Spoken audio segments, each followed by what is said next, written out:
샬롬, 알린과 함께하는 이스라엘에 다시 오신 것을 환영합니다. 그리고 저희 채널에 생일 특집에 오신 것을 환영해요. 알린과 함께하는 이스라엘이 5주년을 맞이해서 저희는 모든 것이 시작된 곳, 바로 여기 통곡의 벽에 왔어요. 그리고 오늘은 여러분께 성전산 내부에서 이루어진 비밀스럽고 불법적인 고고학 발굴에 대한 전례 없는 정보를 알려드릴 거예요. 그리고 그 발굴은 언약궤를 찾기 위한 것이었어요. 우리는 그들이 무엇을 했는지 모두 알아보고 그들이 들어갔던 터널도 살펴보고 정말로 언약궤를 찾았는지 아닌지도 밝혀낼 거예요. 자, 여러분 준비되셨다면 시작해 볼게요.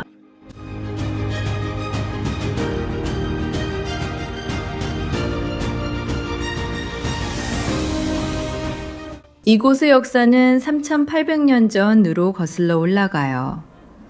그때는 이 모든 곳이 황량한 들판이었어요. 그리고 여기서 볼 수 있었던 것은 모리아산이라고 불리는 산이었어요. 그리고 바로 이곳에 온 사람이 우리의 조상 아브라함이에요. 그리고 그는 여기에서 자신의 아들 이삭을 제물로 바치기 위해 왔어요. 그리고 그 중요성 때문에 그리고 이 사건들 때문에 바로 이 땅을 다윗 왕이 그의 아들 솔로몬 왕을 위해 사서 이곳에 위대한 솔로몬의 성전을 짓게 한 거예요. 그리고 이 영광스러운 성전은 기원전 586년에 느부갓네살의 바빌로니아 군인들에 의해 파괴되었어요. 하지만 그들이 성전을 파괴하기 직전에 그들은 성전의 귀중한 보물들, 그 중에서도 언약궤를 약탈하기 위해 들어왔어요. 그리고 성경 자체에도 이 보물들이 바빌론으로 옮겨졌다고 기록되어 있어요.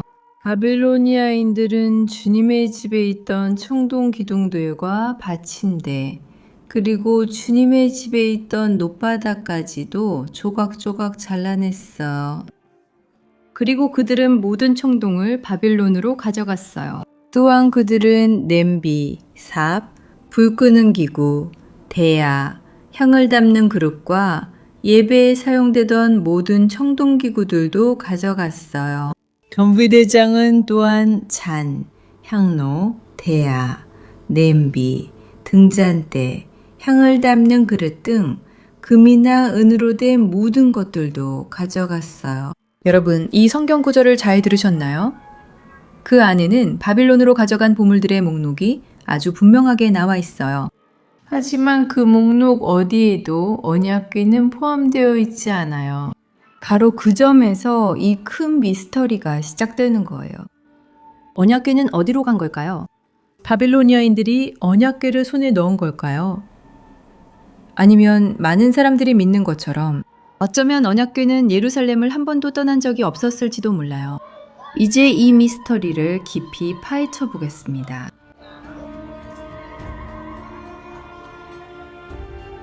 언약궤의 행방에 대해서는 많은 이론들이 있습니다. 에티오피아의 악숨, 요르단의 느보산, 심지어 영국에 있다는 이론들도 있습니다. 하지만 이스라엘에서 가장 널리 받아들여지는 이론은 실제로 언약궤가 이 도시를 떠난 적이 없으며 바로 이곳 통곡의 벽 뒤에 있다는 것입니다. 하지만 이 통곡의 벽이 유일한 통곡의 벽이 아니라는 사실을 알고 계셨나요? 네, 사실 벽이 하나가 아니라 실제로는 4개가 있습니다. 이제 함께 이 이야기를 깊이 알아보고 그것이 언약궤와 어떤 관련이 있는지 살펴봅시다. 저와 함께 가시죠.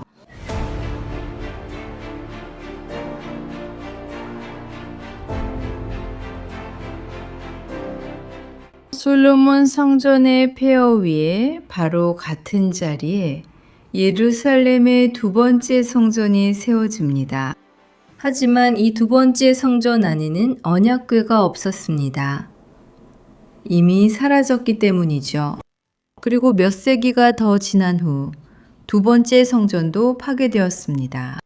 그리고 바로 우리 뒤에 보이는 것이 이 두 번째 성전의 유적입니다.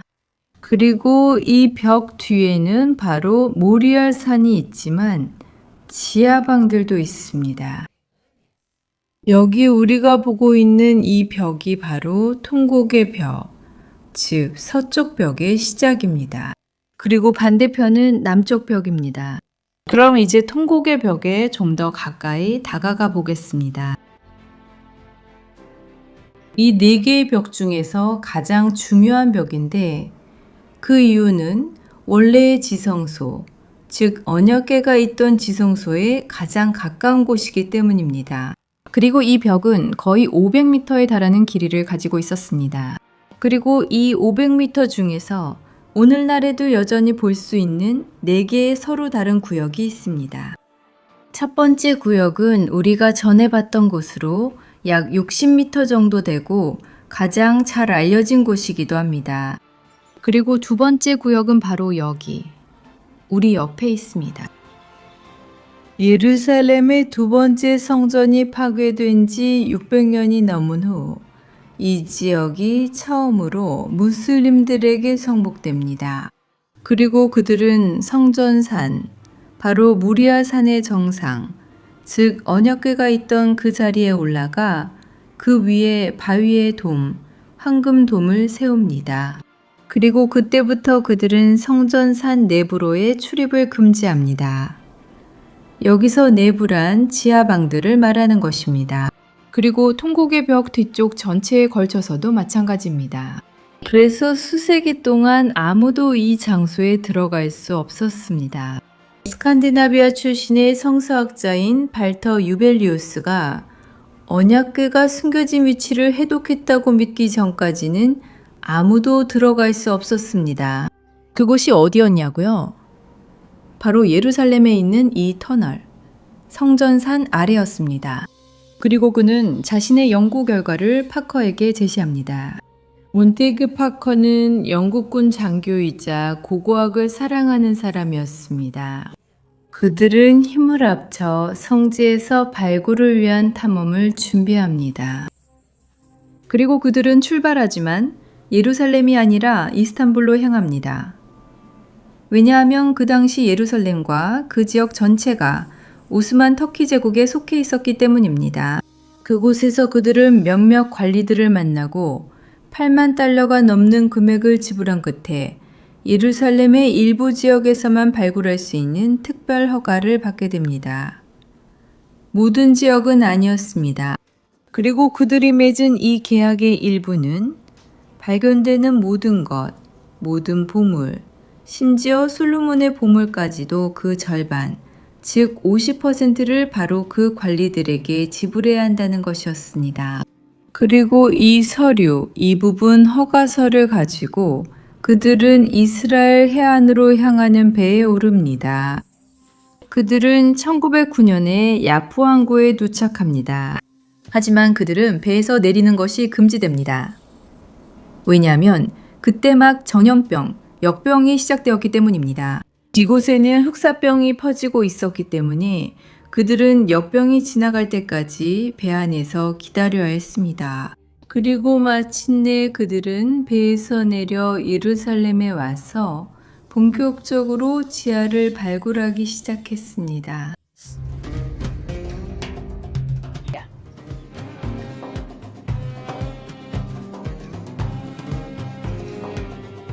우리는 통곡의 벽의 시작부터 보았습니다. 우리는 여기에서 가장 유명한 전통적인 부분을 보았습니다. 그리고 이제 우리는 이 유리문을 통해 들어가서 저쪽으로 지하로 들어갈 거예요.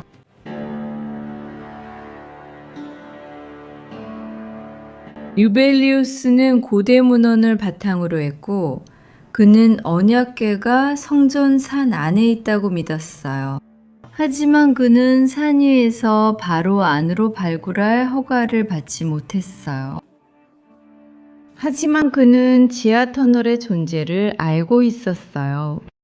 그리고 그는 이 터널들을 따라 올라가면 솔로몬의 보물에 바로 도달할 수 있다고 믿었어요. 그리고 우리도 터널을 따라 걷고 있어요. 그리고 곧 우리가 원래의 통곡의 벽과 다시 만나게 될 거라는 걸 알게 될 거예요.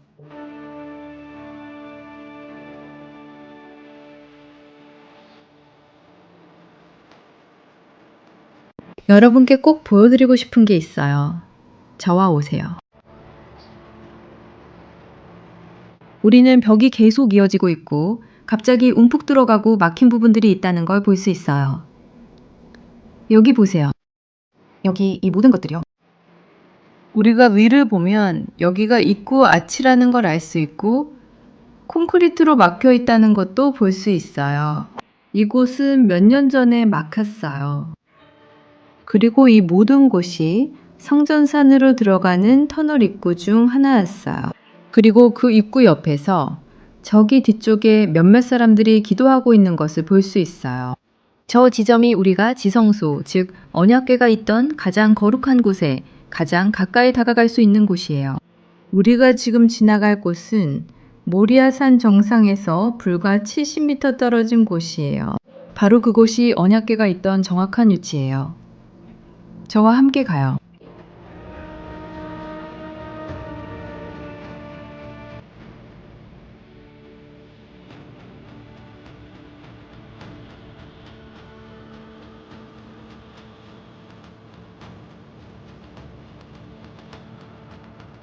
우리는 전에 성전산으로 들어가는 입구들을 봤고 그 외에도 여러 개가 더 있어요.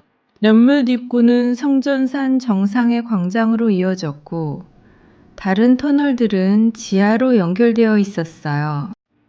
파커와 유벨리우스의 터널 발굴 작업은 비밀로 극비로 진행되어 있어요. 하지만 그건 거의 불가능한 일이었어요. 왜냐하면 그때까지 예루살렘에서 이루어진 가장 대규모의 발굴이었기 때문이죠. 거의 200명에 달하는 노동자들이 수세기 동안 묻혀있던 터널 안으로 들어갈 수 있도록 평균 1m 25cm 높이의 통로를 파냈어요. 그들은 지하 공간에 공기를 공급하기 위해 기계식 펌프를 사용했어요. 그리고 그들과 함께 있었던 고고학자 중 한 명의 이야기를 들어보세요. 우리는 낮 동안 거의 대부분의 시간을 지하에서 살았어요.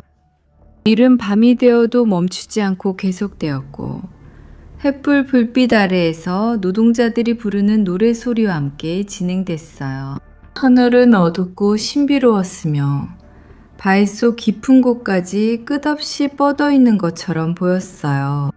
그리고 그들은 몇 달 동안이나 굴을 파냈지만 금도 은도 더군다나 언약궤도 찾지 못했어요.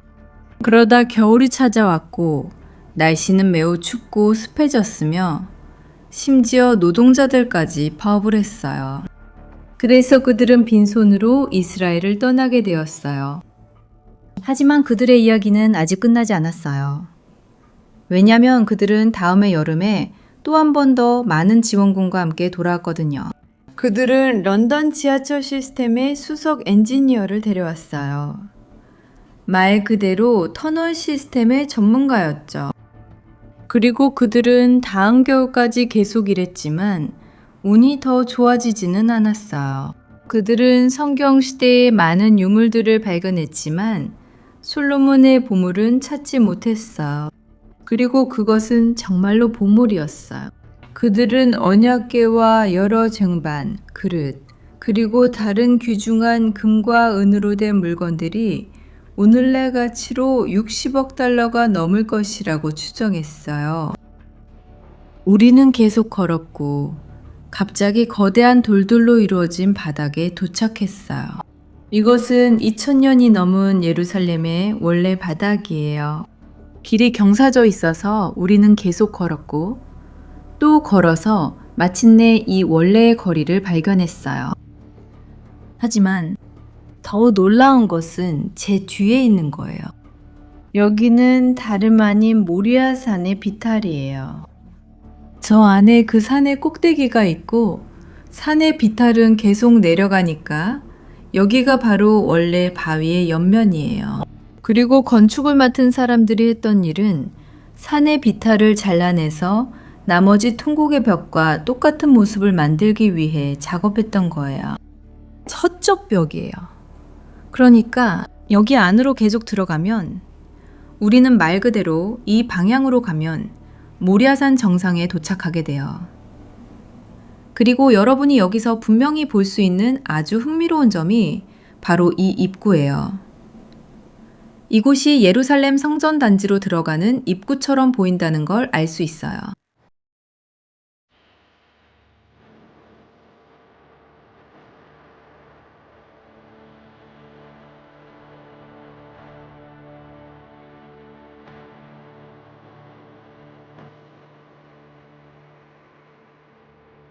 이제 우리가 할 일은 위로 올라가서 이 터널의 깊은 곳에서 나와 빛으로 나아가서 이 탐험이 실제로 무엇을 발견했는지 알아보는 거예요. 그들이 발굴이 금지된 지역에 들어갔을 때예요. 자, 가볼까요?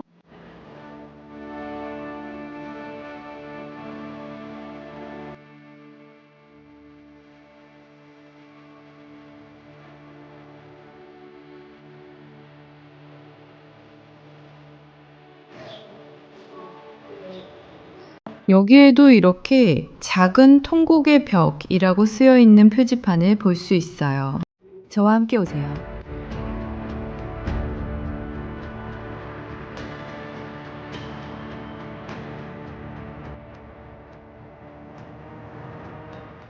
정말 특별하죠.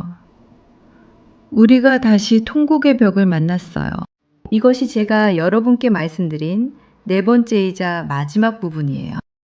그리고 이 부분에는 특별한 점이 몇 가지 있어요. 먼저 여기에서는 남성과 여성이 함께 기도하는 것이 허용돼요. 그리고 이곳은 잘 알려지지 않아서 항상 거의 비어 있어요. 그래서 우리는 여기로 오는 거예요. 우리는 마치 통곡의 벽의 VIP 구역에 있는 것 같은 기분이에요. 우리만을 위한 곳이에요. 그리고 여기서 우리는 파커의 이야기를 계속 이어갑니다. 지금 우리는 1911년 봄에 있습니다. 그리고 그가 예루살렘에서 발굴할 수 있도록 비싼 값을 치르고 얻었던 허가증이 거의 만료될 예정이었습니다. 이제 그에게는 끝낼 시간이 몇 달밖에 남지 않았습니다. 그리고 지금까지 그는 솔로몬 왕의 모든 보물과 관련된 것은 물론 언약궤와 관련된 그 어떤 것도 전혀 발견하지 못했습니다. 그래서 그는 정말로 절망하기 시작했고 정말 대담한 계획을 세우게 됩니다. 그는 성전산에 관리하던 족장, 즉 셰이크에게 찾아가서 뇌물을 줍니다. 그리고 그는 성전산 아래뿐만 아니라 위에서도, 즉 직접 들어가서 발굴할 수 있게 해달라고 요청합니다. 그리고 그 셰이크는 성전산의 경비원들이 도시 밖에서 열리는 이슬람 축제에 참석하도록 조치합니다. 그래서 파커는 성전산을 자기 혼자 쓸 수 있게 되었고 아무도 그가 지하로 들어가는 것을 막지 않을 것이라는 사실을 알았습니다. 그리고 9밤 동안 파커와 그의 일행은 그 플랫폼의 여러 곳에서 작업했지만 아무런 성과를 얻지 못했습니다. 그리고 마침내 10번째이자 마지막 밤이 찾아왔습니다. 마지막인 이유는 다음날 경비원들이 축제에서 돌아올 예정이었기 때문입니다. 그리고 완전히 비밀이었기 때문에 반드시 밤이어야 했어요. 그리고 이제 파커는 발굴할 수 있는 마지막 몇 시간만 남겨두고 있었고 그는 성전산 위에 있었어요.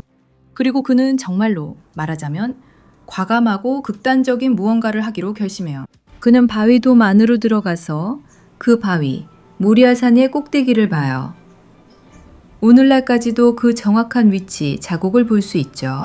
그곳이 언약궤가 있던 자리예요. 그리고 그는 그곳에서 발굴을 시작해요. 문제는 그들이 돌을 다듬는 모든 작업이 시끄러운 소리를 내기 시작했다는 거예요. 그리고 이 주변에 있는 무슬림 주민들이 밤에 성전산 안에서 돌과 곡괭이 소리가 나는 걸 듣기 시작해요. 그리고 그들은 뭔가 최소한 수상한 일이 있다는 걸 알아차려요. 그래서 사람들이 집에서 나와 성전산 쪽으로 가기 시작해요. 그리고 파커는 생명의 위협을 받기 시작해요. 왜냐하면 사람들이 그를 잡아서 그 자리에서 끝내려고 했기 때문이에요. 그래서 파커는 자신의 목숨을 구하려고 말 그대로 도망쳐야 했어요. 그는 도망쳐서 기차를 타고 야파까지 가고 거기서 배를 타고 이스라엘 땅을 떠날 수 있었어요. 그는 빈손으로 떠나요. 그는 언약궤가 2600년 전에 사라진 이후로 그 위치에 가장 가까이 다가간 사람이에요. 하지만 그가 그렇게 가까이 다가갔음에도 불구하고 그 장소 안으로 들어가지는 못했어요. 정말로 언약궤가 그곳에 있는지 없는지 확인하기 위해서요. 그래서 오늘날까지도 예루살렘, 이스라엘의 사람들은 언약궤가 있을 가능성이 가장 높은 장소라고 믿고 있어요. 바로 이 돌들 뒤, 이 비밀스러운 터널과 지하 방들에 있다고 생각하는 거죠. 그리고 그 미스터리는 계속돼요. 어쩌면 언약궤가 우리로부터 불과 몇 미터 떨어진 이곳에 있을지도 몰라요. 하지만 정말로 우리가 할 수 있는 건 언젠가 고고학자들이 다시 이곳에 들어갈 수 있기를 꿈꾸는 것뿐이에요. 그리고 어쩌면 파커가 못했던 걸 증명하길 바라는 거죠. 그리고 바로 이곳. 제가 5년 전에 이 채널의 첫 영상을 촬영했던 이 자리에서 다시 돌아올 수 있어서 정말 행복해요. 그리고 정말 여러분 모두에게 모든 응원, 모든 애정, 모든 메시지, 모든 댓글에 감사드릴 뿐이에요. 정말 지난 5년 동안 제 인생에 일어난 모든 일이 믿기지 않을 정도예요. 그리고 이 모든 게 정말 여러분 덕분이에요. 저는 특히 모티에게 감사드리고 싶어요. 지난 5년간 항상 이 카메라 뒤에 함께 해줬어요. 또 아버지, 어머니께도 감사드립니다. 정말 처음부터 이 프로젝트를 응원해주신 모든 분들께 감사드려요. 여러분 모두에게 멋진 하루와 축복받은 일요일이 되길 바라고 우리 다음 주에 또 만나요.